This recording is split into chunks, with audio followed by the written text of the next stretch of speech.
মেয়েদের বিয়ের পরে যদি বাবা মা ভাই বোন আত্মীয় স্বজন শ্বশুরবাড়িতে আসে বেড়ায়, তারপরে আবার যদি চলে যায়, তখন ওই মেয়েটার যে কী পরিমাণ খারাপ লাগে, কী পরিমাণ অসহায় লাগে, সেটা আমরা মেয়েরাই বলতে পারবো। কি বলেন আপুরা?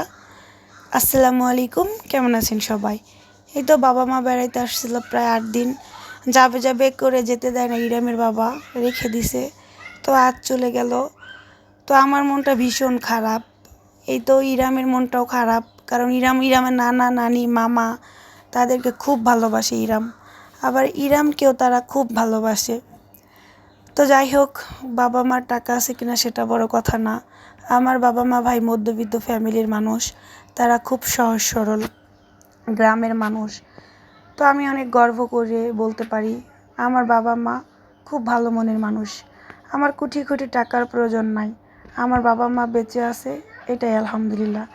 তাদের ভালোবাসা পাই, আমার হাজব্যান্ড তাদের থেকে ভালোবাসা পায়, সম্মান পায়, এইটাই হচ্ছে সব থেকে বড় কথা। তো যাই হোক, বাবা মা বেঁচে আছে, এইটাই সব থেকে বড় কথা। তারপরে ইরামের নানা ইরামকে টাকা দিছিল, পরে ইরাম এই যে আনারস কিনলো, তারপরে মুদি দোকান থেকে খাবারটা কিনে দিয়েছিলাম, মানে জুস, তারপরে রুটি।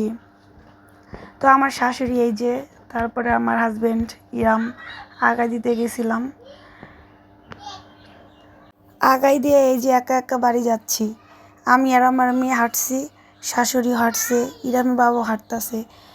তখন মনটা অনেক খারাপ লাগছিল যে এখন তো বাড়ি চলে যাব, আমার ঘরটা ফাঁকা। আমার মা যখন ছিল, বিশ্বাস করবেন না, আমি রান্না করছি, আমার মা আমার কাছে গিয়ে বসে থাকতো, একটু পর পর আমার কাছে যাইতো। ঘুম থেকে উঠতাম, আমার মেয়েকে নিয়ে খেলতো। তো যাই হোক, বাবাকে ওদিন দুষ্টুমি করে বলছিলাম, মানে বাবাকে না, আমার মেয়েকে বলছিলাম যে তুমি স্পিরিট খাইছো, একা একা আমাকে দাও নাই। এইটা আমার বাবা শুনছে। আমার বাবা কী করছে, আমার জন্য 2টা স্পিরিট নিয়ে আসছে, তারপরে ইরামের জন্য চিপস আনছে। আবার ইরামের বাবা বলছিল দুষ্টুমি করে মাকে যে গ্রাম থেকে তো আমার জন্য বাদাম আনলেন না।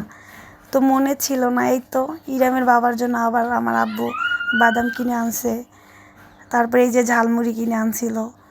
তো এইটা হচ্ছে সব থেকে বড় পাওয়া। আমার বাবাকে আমার হাজব্যান্ড অনেক ভালোবাসে, বন্ধুর মতো।